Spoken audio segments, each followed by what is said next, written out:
So yun guys. Paingon na dito mga ka-idol, oh. Nga maisan dia ug paingon re.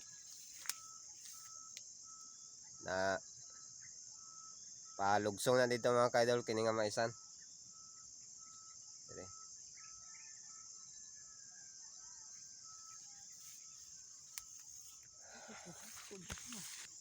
Okay guys, so mao na yung mga porma sa ilang lawa sa mais, oh. Nangaabunuhan.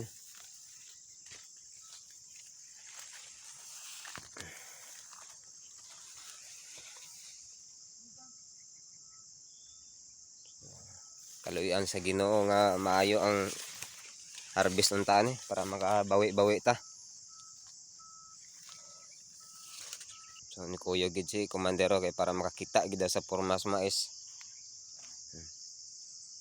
So grabe ka ba kililan ni dire mga ka-idol nga area.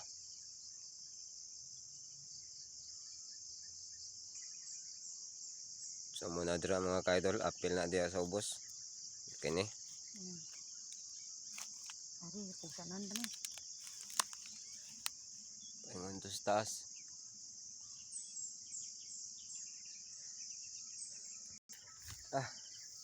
So yun guys. Thank you for watching mga ka-idol.